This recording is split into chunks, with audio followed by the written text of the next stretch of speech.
Good afternoon, all. I, like the Minister of State, have to apologise because when I was asked to come and speak to you, I readily agreed, but I belong to the RUC George Cross Foundation, who have recently retired me for the 4th time, and I'm being dined out this evening, which any of you connected with military or semi-military or policing organisations, a drink or a meal is normally a good way for them to say farewell. So that has to start this evening at 7 o'clock, and I've been warned on the peril of my life or a further dismissal that I'll be in trouble. So thank you for taking me first, and I'm afraid I won't be able to stay to the end, but if there are questions, I'll try and deal with them at the end of my presentation. What I hope to do is talk a little about the formation of policing in Ireland, and as the Minister for State said, policing is a very complex issue, many layers, and I could be here to this time next week talking about my particular interest, which is really about the living and working conditions, because although people find it very easy to kick men in uniform, they are people, and it's about the people who delivered an essential service to the communities in Ireland that policing's about. So if I may start, the formation of the constabulary started with the Peace Preservation Force of 1814. This was a mobile force made up of ex-cavalrymen who were raised to suppress discontent in the counties. And a feature of that was that the pay for those men and the expenses was raised and paid for by the counties that they policed. So that should have sharpened people's mind, but it didn't. It's interesting from a perspective also that being cavalrymen, they wore capes, and that's where I believe that the constabulary and indeed in Garda Síochána developed the habit of stripes inverted on the lower right arm. But I see on Garda Síochána in their wisdom have raised the stripes, which is a deviation from the norm. This form of policing was not satisfactory and led in 1822 to the formation of the County Constabulary, which, under the Act of Parliament, reorganised the whole emphasis of policing, and there were forces raised in parts of Ireland with separate training bases. But with the advent of Mr. Drummond, who was the Chief Secretary for Ireland, they were amalgamated in 1836 and became a national force for Ireland.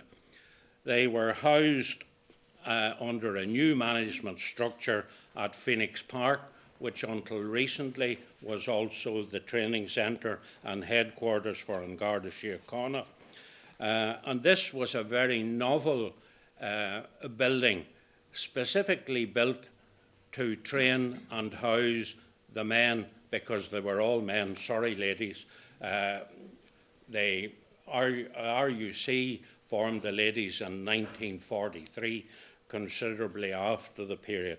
Although the first lady employed by the RIC happened to be the wife of a local sergeant in Cork and was paid 2 and 6pence a week, which was considerably less than her husband, but augmented their income. Anyway, the new structure was that there was an Inspector General who was charged with holding the force accountable and their training. The new training depot was the envy of lots of organisations, and they had lots of people came and looked at the facilities. they also developed a code of regulations, which was very important as far as policing was concerned. It was a common code. As I've said, it was a national force. Not only did it control the working arrangements, it controlled their off hours, it controlled their marriage arrangements, it controlled the whole of their life. And I'm told that the initial code was really quite small, and with the agile mind of the police, it grew and grew and grew, and now I think before the RUC changed, it had 3 volumes. The new depot was charged with training both officers and men, and was responsible for developing a very unusual esprit de corps, which was very essential to the whole method of operation and the living arrangements for the constabulary, because they were, when they came from the depot, they were scattered to stations throughout Ireland. And if you were from County Antrim, you weren't allowed to police in County Antrim. You were sent off to another part of Ireland, very often in the opposite direction, so that you had no friends. Your friends were the police. You lived in the local barracks, and you lived your life cheek by jowl with your colleagues. When you got married, you and your new wife were immediately sent to another county, a county in which your wife had no relations, because the constabulary were always keen to demonstrate that there was no partiality in the dispensation of law. So it was essential that your wife then became part of the policing family. And even today, there are groups of men of the same class who would have reunions, whether it be a 20-year reunion, or recently I attended a 50-year reunion. And they come from all parts of the world. In that case, there were people from Canada and America who had found employment elsewhere, came to associate with their own class. The whole organisation was controlled from the park, the headquarters, and it was a very centralised force, with reports being sent to the park and instructions coming from the park. And the officer corps, consisting of mostly a district inspector and a county inspector, were charged with seeing and overseeing the performance of their men, and the fact that they had certain duties to do and certain regulations to carry out.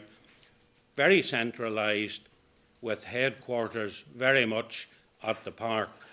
There was a band developed at the park, and there was a reserve force developed at the park, which in terms of policing in Ireland was very essential, in that they could dispense groups of men from the reserve out to troubled parts. The standards were maintained by these periodic reports, and there were a tremendous number of handwritten records, some of which are retained by the museum that we have in the north, and each report had to be signed by the district inspector and eventually by the county inspector, and he required to have a tick, as it was called, to show that he did attend and carry out his functions. He conducted schools to examine the men, that they had an understanding of the law, and of course, being clever men, they always anticipated what the district inspector's pet subject was, and always, well, generally performed all right. And there were reports on how they behaved, and that was relayed if they were appearing for promotion. So policing, controlled by Dublin, but I want to look at, and I know some of my colleagues will look at other layers, I want to look at policing in the north. Policing in the north was always different because we are a different people. You mightn't agree with me, but maybe after you've heard what I say, you might begin to agree with me. Because of our closeness to Scotland, we were invaded and had a great interchange by the communities in the north Scotland. My surname, McDonald, spelt D-O-N-A-L-D, the original.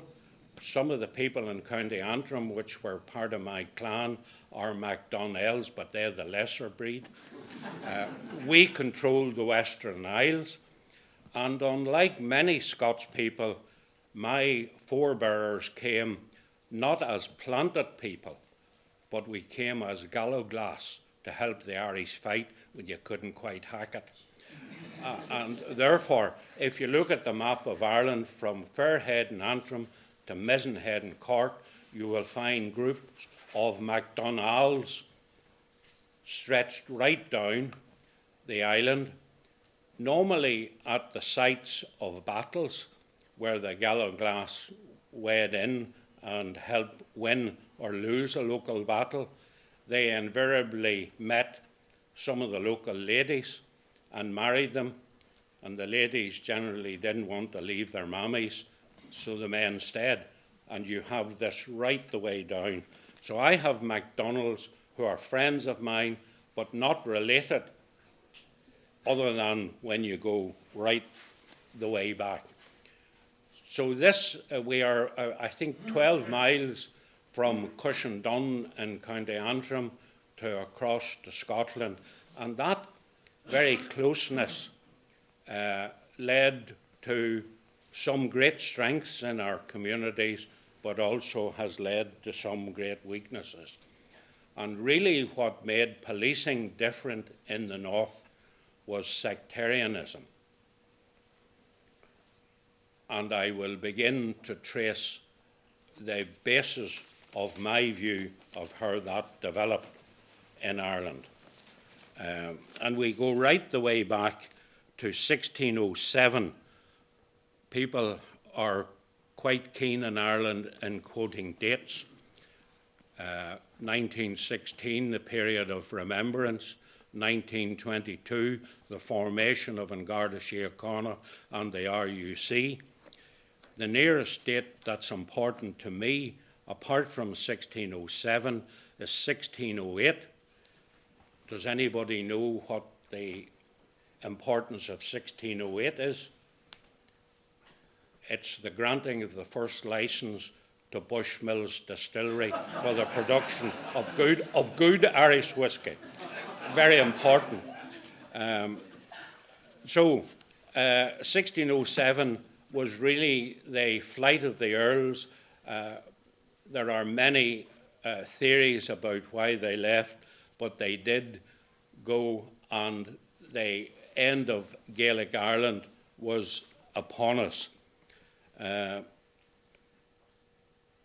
English then, in an attempt to subjugate Ireland, engaged in plantation, but there was an earlier plan where there were two gentlemen from Scotland who are still well known and represented their families, one in County Down and one in County Tyrone, the Hamiltons and the Montgomerys, described as two cunning Scotsmen who persuaded Con O'Neill, the Lord of Clandyboy, into signing over his lands.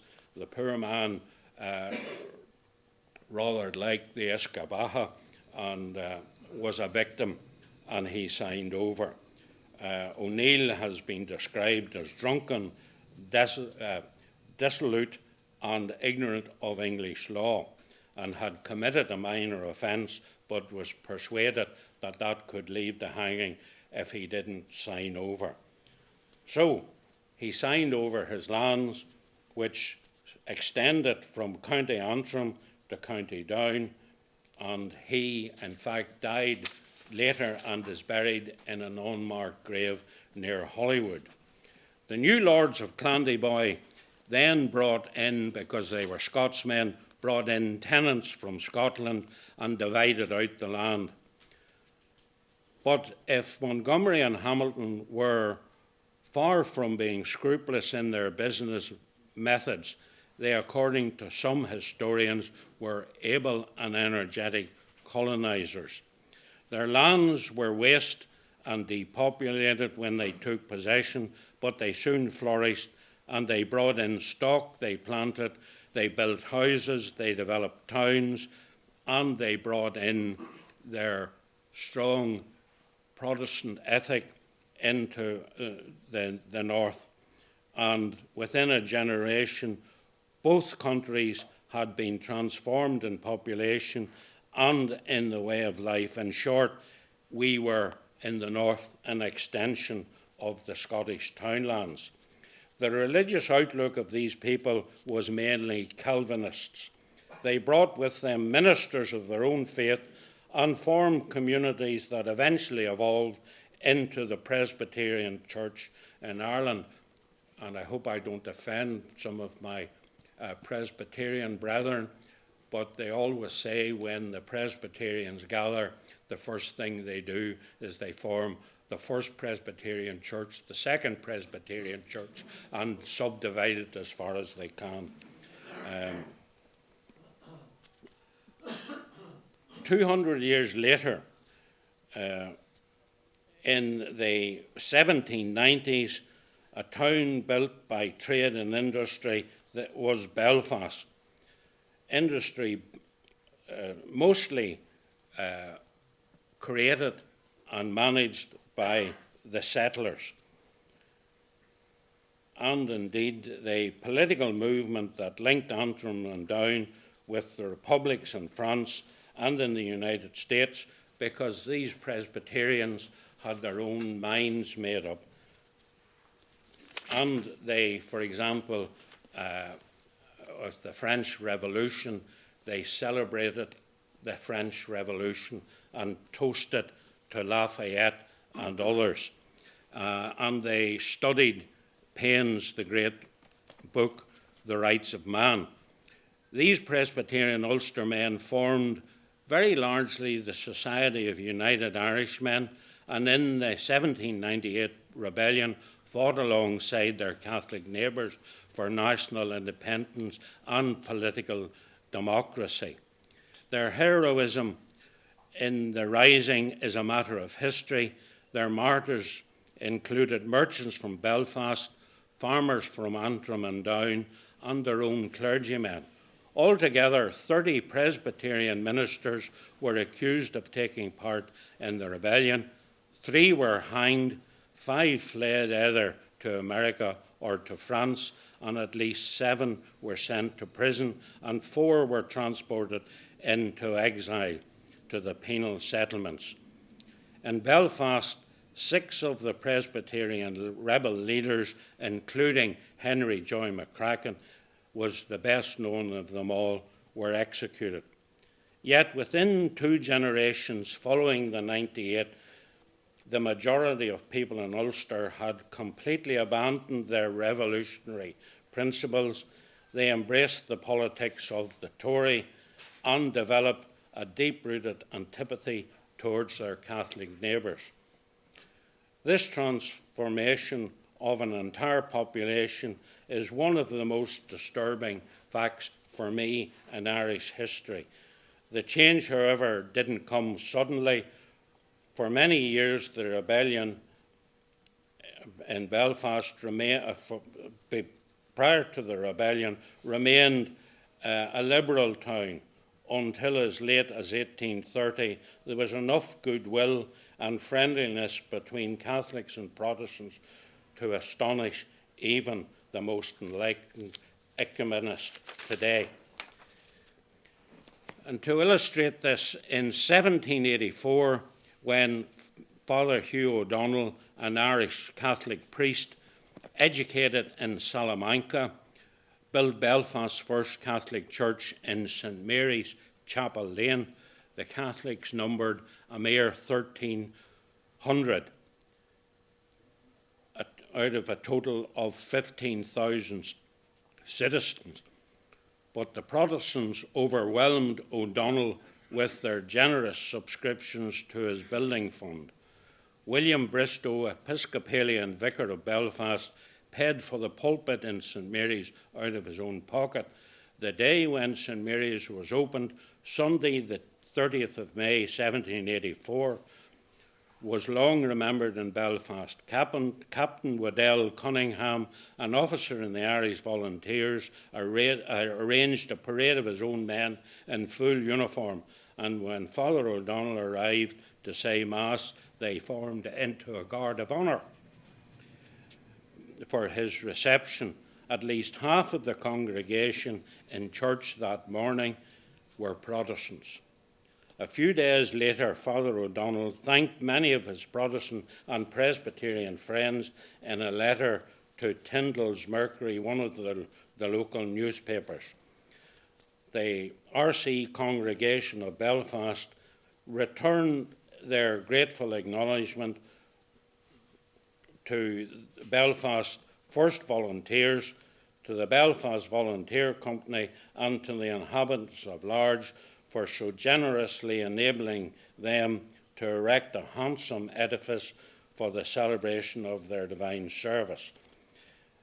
They know not in what adequate terms to express their feelings, excited by the attendance of so respectable a Protestant audience on that Sunday. That gives you a flavour of what happened in Belfast at that particular period. One view is that the rebellion of 1798 destroyed goodwill between Belfast Catholics and Protestants. History, however, tells us tolerance survived the rebellion, and even after the turn of the 20th century, when the Catholic population had risen to 4,000 and needed another church, the Protestants were again ready to help. Indeed, help came from the most unlikely people.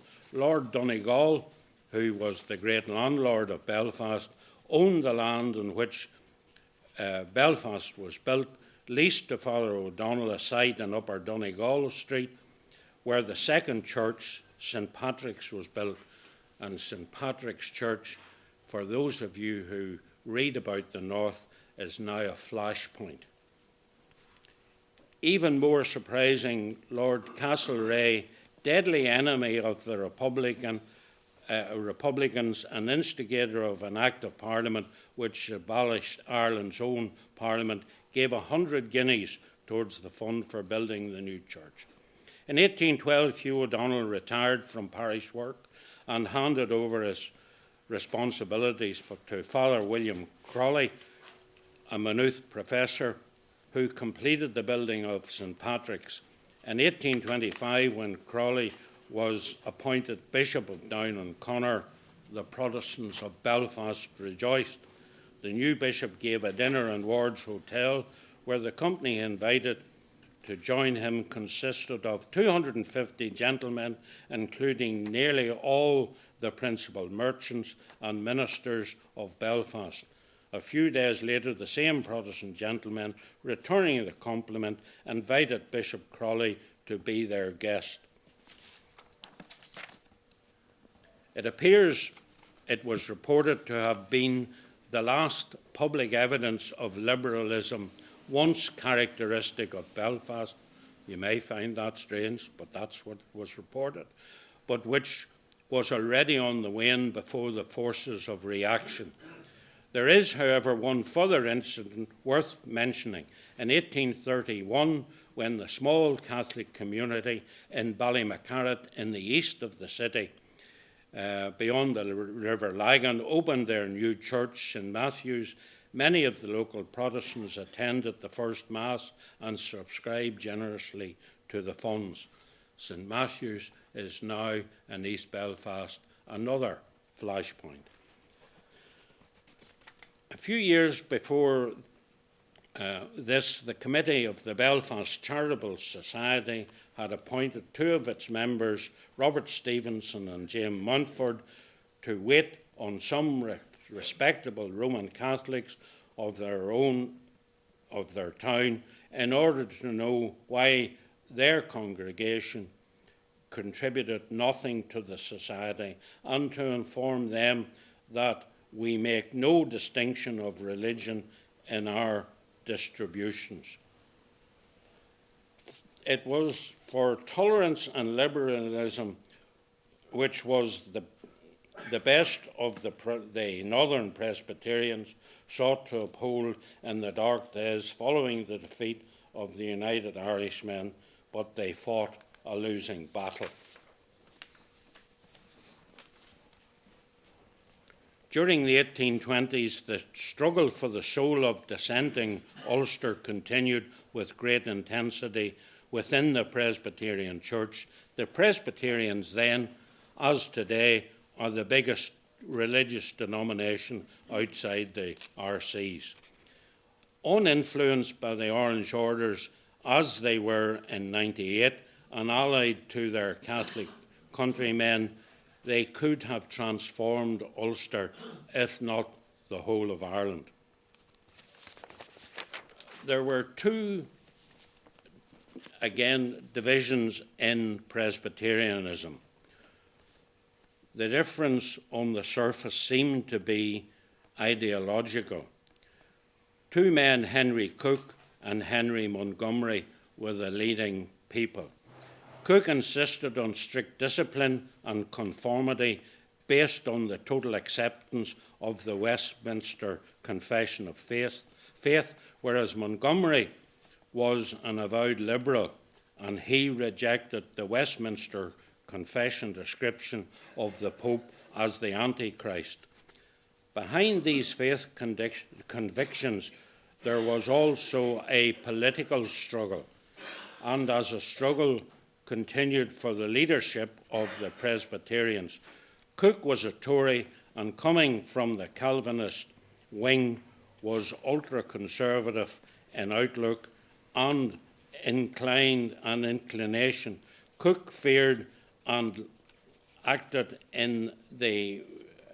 for the United Irishmen and in all they stood for.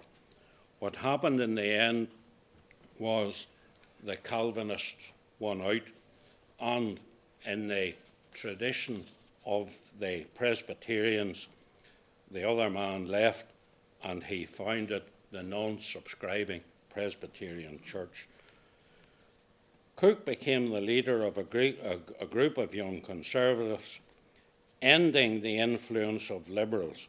The Orange Order was vital to Cooke's campaign and had a resurgence in both numbers and influence by the 1830s.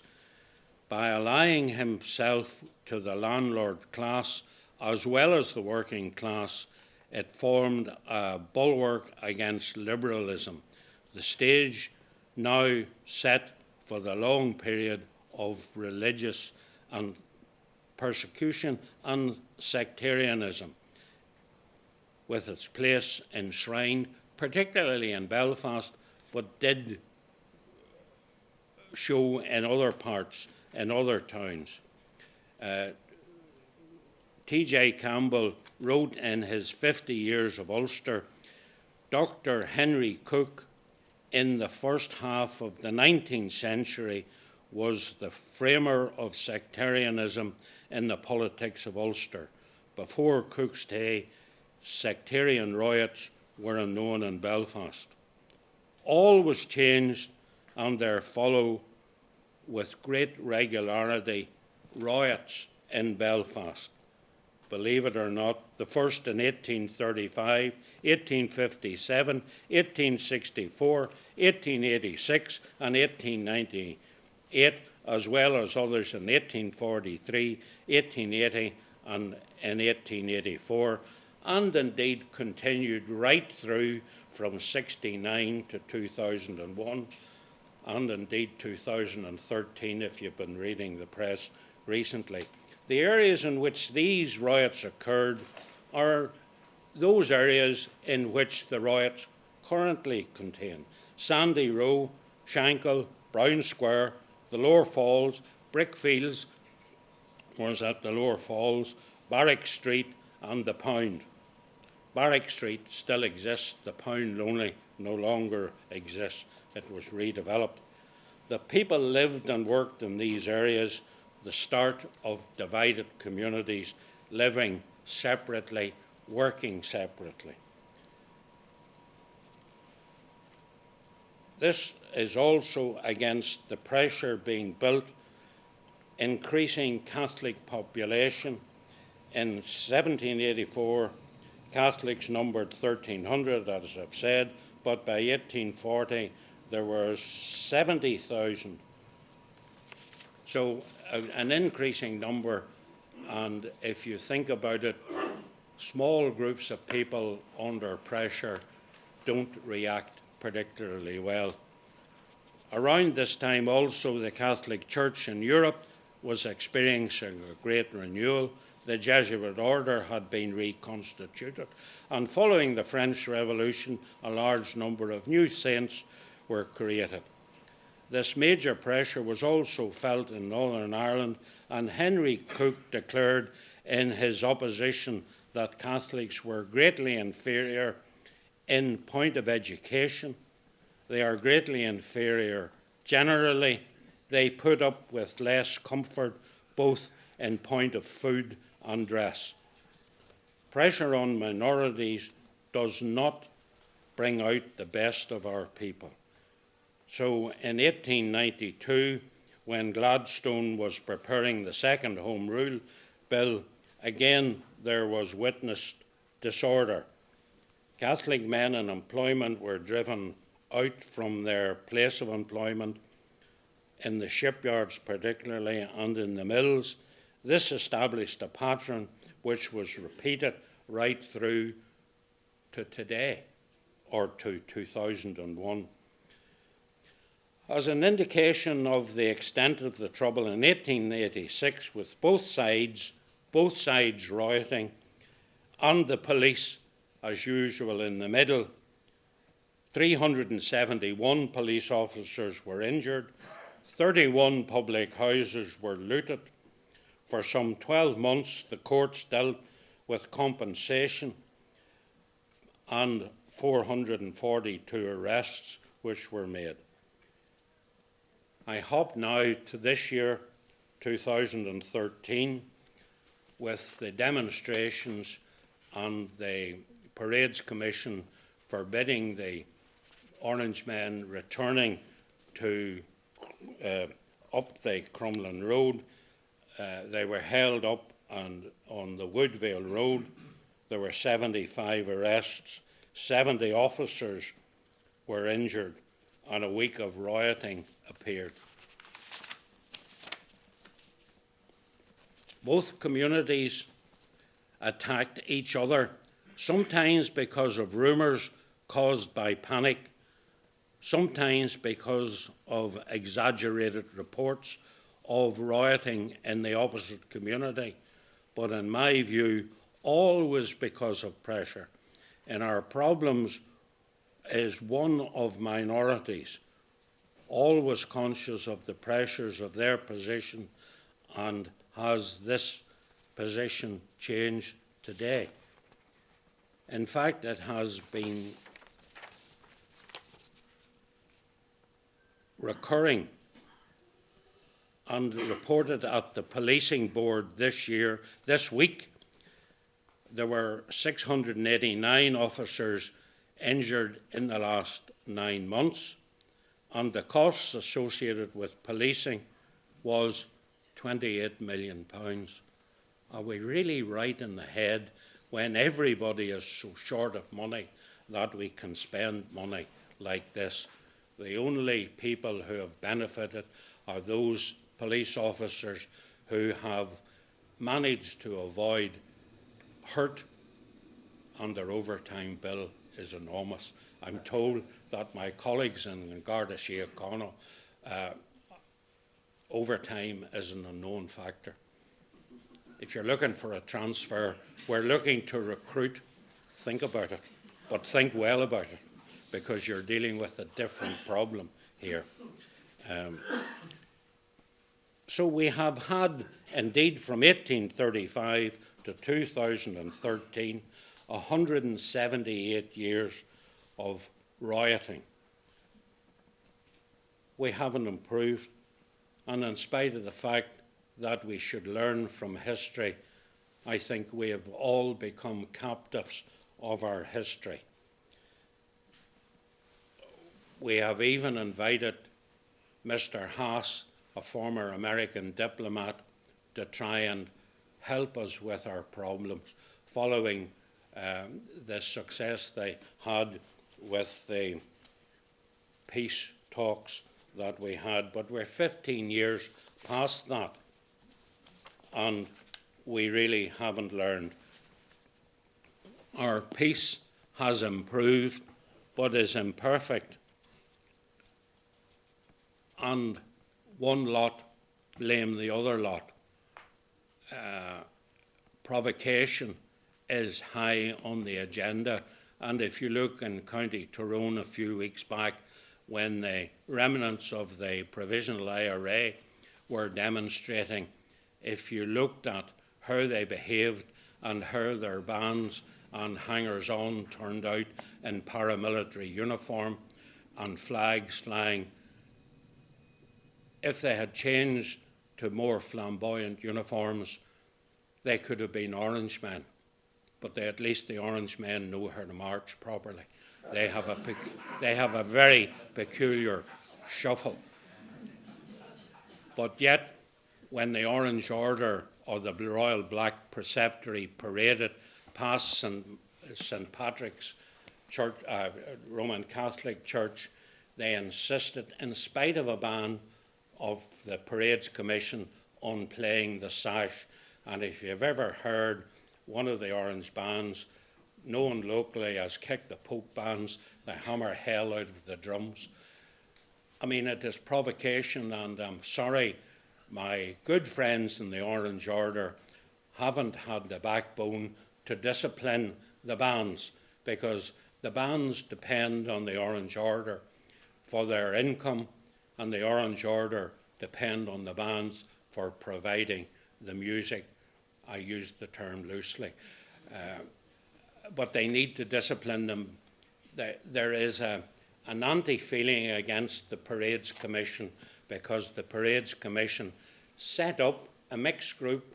A former member of the Orange Order is one of their leading members. They are charged with making a decision. They make a decision. If it doesn't prove to be acceptable to one crowd or the other, that's the basis for riots. Last year in Ardoyne, when the police were trying again to hold the middle line, they were fired on by some of the residents of Ardoyne. And again, there are two groups in Ardoyne. There are those who would support Sinn Féin, and there are those who would support the dissidents, and neither will agree. God help George Haas when he has to sort it out. I'm thinking of making my paper available to him to show him what he has to put up with. That's what makes policing so very difficult in the north, in spite of the fact that we had a national police force. The RUC grew out of the RIC, and in fact the RUC was also, following the Patton report, was merged into the police service of Northern Ireland. And that indeed was part of a political process, as the RIC were part of the political process. The RIC didn't do as well as the RUC. Their police federation were better negotiators. The RIC had 12 added years. It is reported that an assistant chief constable, his or her going away present was £500,000, as well as their pension. A substantial sum of money, but the Brits think that everything can be solved by throwing money at it. I'm sorry, It has said that the sun never set on the British Empire when it was in its full flight. Do you know why? Because when the sun set, you couldn't trust a Brit politician. Sorry, I'll leave it to you.